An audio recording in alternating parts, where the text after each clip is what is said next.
Hi everyone, good morning to all of you. My dear students, you know very well that we have committed to all of you that after pre-board we do revision of the entire chapters, and first of all I would like to convey a special thanks to our management, that means the management of Sant Joseph Academy, who has provided us to provide revision of the entire chapter of our dear students. तो विद्यार्थीगण आप सभी कैसे हैं? जैसा कि आप सभी जानते हैं कि हम लोगों ने आपसे कमिटमेंट किया था कि प्री बोर्ड के बाद भी जब तक आपकी एग्ज़ाम नहीं हो पाती है तब तक हम लोग इंटायर चैप्टर्स का रिवीजन आपसे करवाते रहेंगे। तो इस रिवीजन सेशन के तहत हम सभी जो है आप सभी के समक्ष उपस्थित हैं। तो आप सभी जानते हैं कि हमें इंग्लिश में mainly in English we have to study two parts. The very first part is known as literature section and the grammar section. Then today I am going to start you grammar section. In grammar section, you know,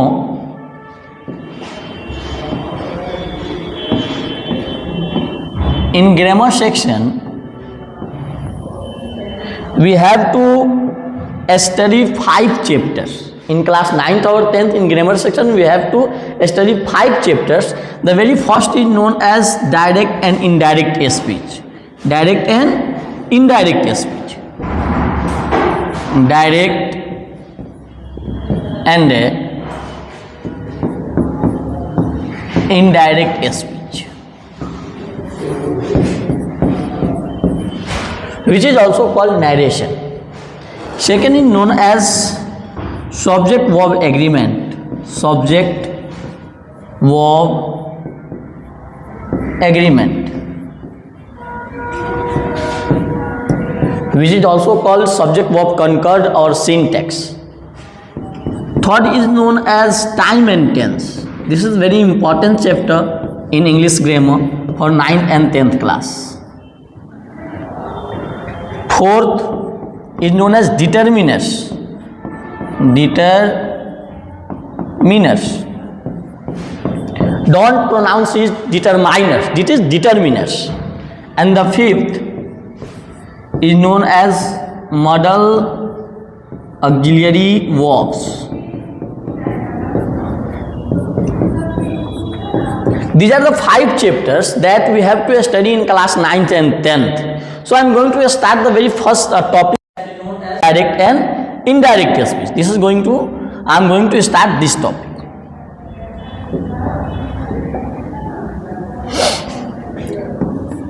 Firstly, we learn here what is narration. This word has been taken from, that means this word has been derived from a word narrate, Narrate. You know, narrate that means to tell. Narrate that means to tell. Narrate that means to tell. And narration, that means way of telling. Way of telling. Narrate is a verb, whereas narration is an abstract noun. You know very well all of those words which end with ion, NESS, ing is known as noun or is known as abstract noun. So this is the difference between, this is the common difference between narrate and narration. Now we learn here the definition of narration. What is narration? The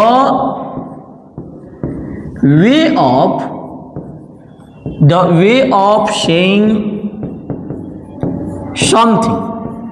The way of saying something is called narration. Whatever we explain, whatever you say, whatever explain in our own method, in our own style, this is called narration. This is known as narration.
Now you know very well that there are two kinds of narration.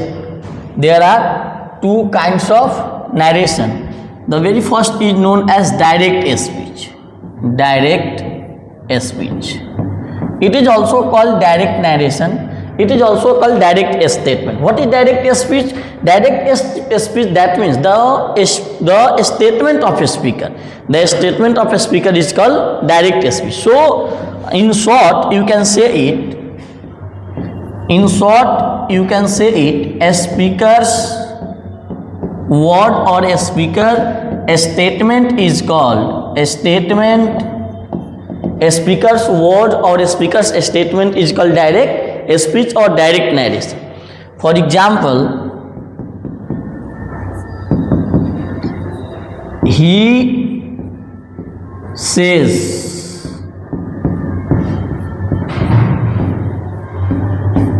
I am an author. इस example में जैसा कि आप देख पा रहे हैं, he says I am an author. Who is speaking here? He is speaking here, and he is a speaker here. That's why this sentence is called direct speech.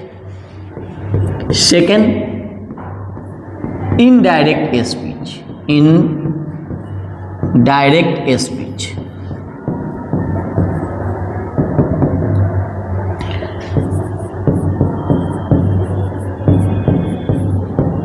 A speaker's a statement which we express in our own words. इसमें होता क्या है generally कि speaker की जो statement होती है उसे हम डायरेक्ट स्पीच या डायरेक्ट नरेशन कहते हैं, और स्पीकर के ही स्टेटमेंट को जब हम अपनी भाषा में, अपनी शब्दों में, अपनी शैली में जब उसे व्यक्त करते हैं तो उसे इनडायरेक्ट स्पीच कहते हैं. Here even you may be asked what is the difference between direct speech and indirect speech. क्या डायरेक्ट स्पीच और इनडायरेक्ट स्पीच में क्या अंतर है, क्या दोनों में विभिन्नताएं हैं, ये आपसे पूछा जा सकता है. तो जैसा कि आप देख पा रहे हैं कि यहाँ तो फर्स्ट डिफरेंस यही है कि स्पीकर से स्टेटमेंट को हम डायरेक्ट स्पीच कहते हैं, और स्पीकर स्टेटमेंट को जब हम अपने शैली में परोसते हैं, अपने शैली में बयां करते हैं तो उसे हम क्या कहते हैं, इनडायरेक्ट स्पीच कहते हैं. यदि सेंटेंस के पॉइंट ऑफ व्यू से यदि हम लोग बात करें तो आपको मैं यहाँ बता रहा हूँ.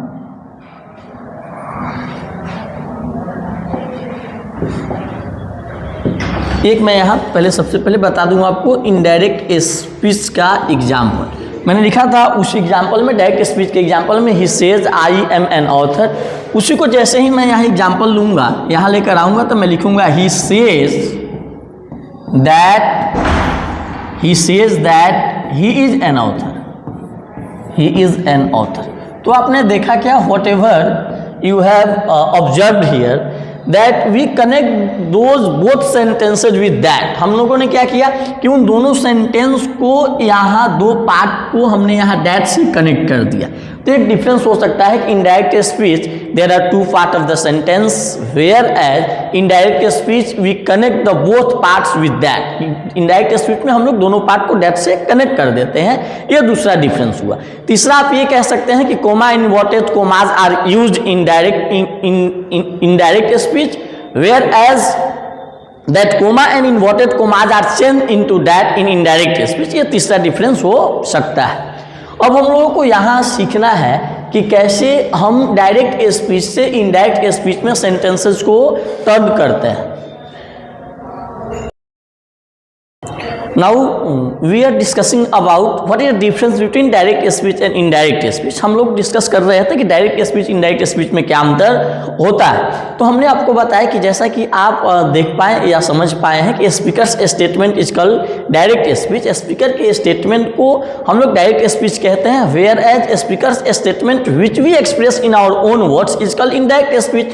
स्पीकर के स्टेटमेंट को जब हम अपनी शब्दों में, अपनी शैली से दूसरे के सामने व्यक्त करते हैं तो उसे इनडायरेक्ट स्पीच कहा जाता है. ये फर्स्ट डिफरेंस है. सेकंड डिफरेंस आपने ऑब्जर्व किया होगा कि in direct speech there are two parts of the sentences. वाक्यों का वहां दो पार्ट होता है, whereas in indirect speech we connect those two parts with that. And make a single sentence. आप जैसे कि देख पा रहे हैं कि डायरेक्ट स्पीच में सेंटेंस के दो पार्ट होते हैं, जबकि इनडायरेक्ट में हम लोग उस दोनों पार्ट को डैट के साथ कनेक्ट करके एक सिंगल सेंटेंस बना लेते हैं। तीसरा अंतर आप ये कह सकते हैं, indirect speech we use comma and inverted commas, whereas in indirect speech comma inverted commas are turn into that. मतलब कि डायरेक्ट स्पीच में हम लोग कोमा इन्वर्टेड कोमाज का प्रयोग करते हैं, जबकि इनडायरेक्ट स्पीच में उस कोमा इन्वर्टेड कोमाज को दैट में हम टर्न करते हैं। तो अब ये कह सकते हैं कि डायरेक्ट में कोमा इन्वर्टेड कोमाज का प्रयोग किया जाता है, जबकि इनडायरेक्ट में दैट का प्रयोग किया जाता है। This is the third difference between direct speech and indirect speech. यह जैसा कि आपने देख पाया है। अब हम लोग बात करेंगे कैसे, how we turn the sentences from direct speech to indirect speech, कैसे वाक्यों को हम डायरेक्ट से इनडायरेक्ट में कन्वर्ट करते हैं, और यहीं से आपके एग्जाम में क्वेश्चंस पूछे जाते हैं। तो डायरेक्ट से इनडायरेक्ट स्पीच में चेंज करने के लिए वाक्यों को जब आप टर्न करना चाहते हैं डायरेक्ट से इनडायरेक्ट स्पीच में, तो कुछ महत्वपूर्ण बदलाव होता है, important changes.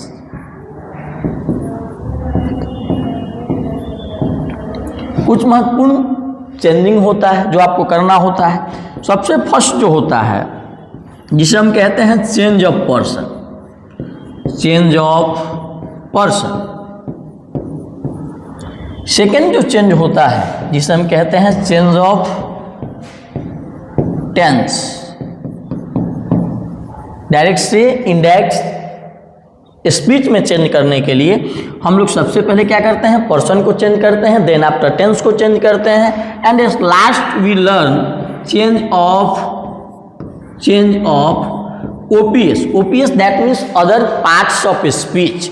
In tense we call it other words और रिमेनिंग वर्ड्स। टेंस में हम इसे ओपीएस को अदर पार्ट, टेंस में हम लोग ओपीएस को हम रिमेनिंग वर्ड्स या अदर वर्ड्स के नाम से जानते हैं। यहाँ हम कहते हैं अदर पार्ट्स ऑफ स्पीच। तो ये कुछ परिवर्तन, कुछ महत्वपूर्ण परिवर्तन होता है जो हम सभी को सीखना होता है। तो सबसे पहले मैं आप लोगों को बताऊंगा, we learn here at very first change of person. Change of person के बारे में हम लोग यहाँ सीखेंगे।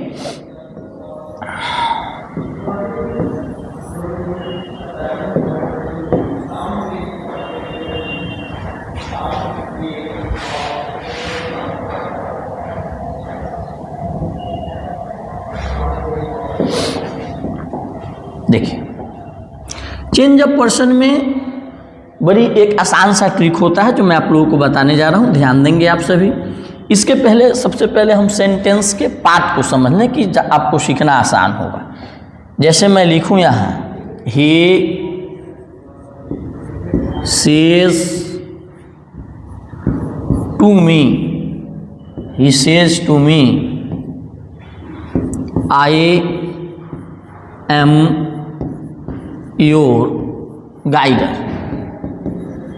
He says to me, I am your guider। आप देख पा रहे हैं सेंटेंस का दो यहाँ पार्ट है। तो ये जो फर्स्ट पार्ट है which is outside the inverted commas is known as reporting speech, is known as reporting speech. जो इन्वर्टेड कोमा के बाहर रहता है उसे हम रिपोर्टिंग स्पीच कहते हैं। Even it is called reporting clause, reporting part, reporting narration, reporting sentence, what ever you want you can call it और राइट इट। आप जो चाहे इसको कह सकते हैं। रिपोर्टिंग स्पीच को रिपोर्टिंग क्लॉज भी कह सकते हैं, रिपोर्टिंग पार्ट कह सकते हैं, रिपोर्टिंग स्टेटमेंट कह सकते हैं। ये सेकेंड जो पार्ट है इसे हम कहते हैं रिपोर्टेड स्पीच। इसे भी आप रिपोर्टेड क्लॉज कह सकते हैं, रिपोर्टेड पार्ट कह सकते हैं, रिपोर्टेड नरेशन कह सकते हैं। अब हम लोग चर्चा करेंगे पर्सन का जो फर्स्ट क्रिया है जो बहुत महत्वपूर्ण है, इसे आप नोट डाउन कर लें।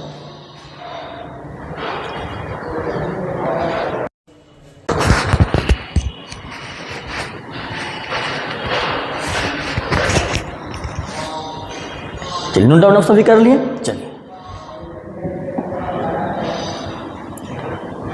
अब चेंज ऑफ पर्सन का बड़ी आसान सा ट्रिक है। यदि आप इसको समझ जाते हैं तो बहुत बढ़िया से आप डायरेक्ट से इनडायरेक्ट में चेंज कर सकते हैं। SON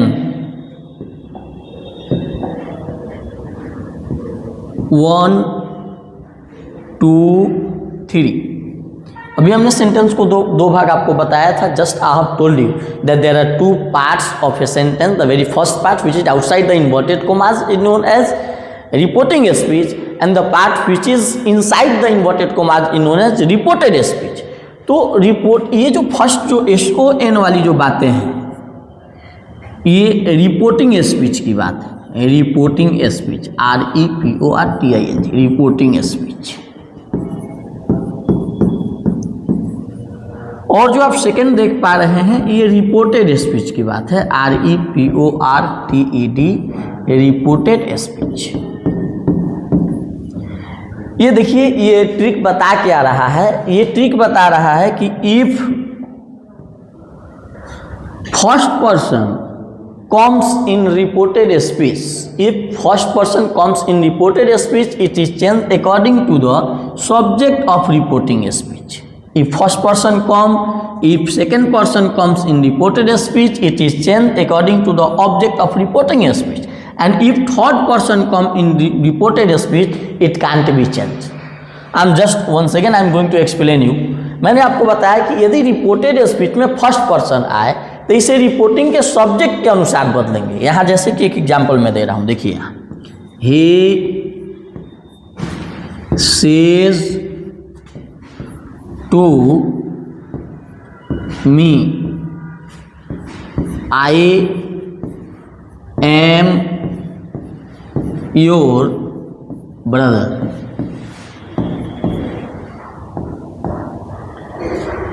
ये मेरा रिपोर्टिंग पार्ट है. ये जो है ये मेरा रिपोर्टिंग पार्ट है और ये रिपोर्टेड पार्ट है.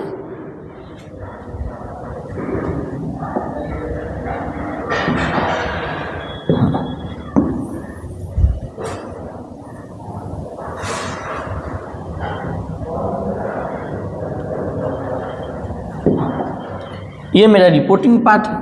Reporting part REPORTING, even it is called reporting speech, and this is known as reported speech. Reported speech. और ये ट्रिक बता रहा है कि फर्स्ट पर्सन रिपोर्टेड स्पीच में आए तो ये रिपोर्टिंग के सब्जेक्ट के अनुसार बदलेगा. तो आई यहाँ फर्स्ट पर्सन है, इसको हम चेंज करेंगे रिपोर्टिंग के सब्जेक्ट के अनुसार, मतलब इस ही के अनुसार. अब जब हम इसे टर्न करेंगे डायरेक्ट से इनडायरेक्ट में तो आई के जगह ही लिखेंगे. ठीक है. Second person change according to the object of reporting speech. यहाँ जैसा कि आप देख पा रहे हैं योर आया हुआ है और योर सेकेंड पर्सन होता है, तो ये जो योर है इस रिपोर्टिंग के ऑब्जेक्ट के अनुसार हम चेंज करेंगे. इतनी बातें क्लियर. अब यदि यहाँ थर्ड पर्सन आ जाए ही सी इट दे कोई नेम, तो नो चेंज, उसको चेंज नहीं करना होता है. एज इट इज उसे जोट डाउन करना होता है, राइट डाउन करना होता है. अब हम लोग यहाँ बात करेंगे कि कैसे हम वाक्यों को चेंज करते हैं. यहाँ सिर्फ मैंने आपको पर्सन को बताया कि कैसे हम पर्सन को चेंज करते हैं. इसको मैं चेंज करके भी दिखा दे रहा हूँ. ही सेज टू होगा तो इसको हम टेल्स में चेंज कर देंगे. Tells me, comma inverted commas is changed into that. I first person change into subject, तो ही आ गया. I के साथ m है तो ही के साथ is हो जाएगा. Your second person change into object, तो यहाँ my हो जाएगा. यहाँ ब्रदर का ब्रदर नोट डाउन हम लोग कर लेंगे. इतनी बातें क्लियर आप सभी का.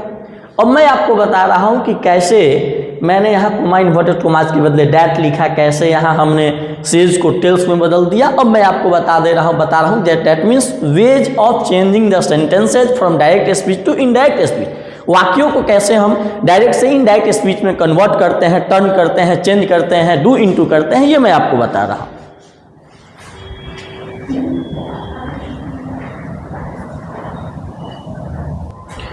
तो जैसा कि मैंने आपको बताया इतना आप घर से पढ़ के आएंगे.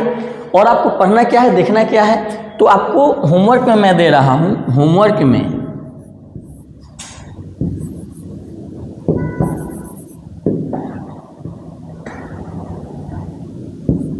रिमेंबर केस चार्ट को आप पढ़ के आए. कि आई कौन सा पर्सन है, आई का ऑब्जेक्टिव केस क्या होता है, पॉजिटिव केस क्या होता है, रिफ्लेक्सिव प्रोनाउन क्या होता है। दैट मीन्स एक केस चार्ट आप बनाएंगे और उसमें first person, second person, third person तीनों का आप चार्ट बनाकर और याद करके आएंगे। सेकेंड आपका होमवर्क होगा कि आपको डिफाइन करना है, define narration, direct speech and indirect speech. इसको आपको डिफाइन करके आना है कि नरेशन क्या है, डायरेक्ट स्पीच क्या है, इनडायरेक्ट स्पीच क्या है। And third difference and third homework, right 3 differences between direct speech and indirect speech. इतना करके आना है। मिलते हैं अगले क्लास के लिए, अगले क्लास में। तब तक के लिए आप सभी से लेते हैं इजाज़त। धन्यवाद।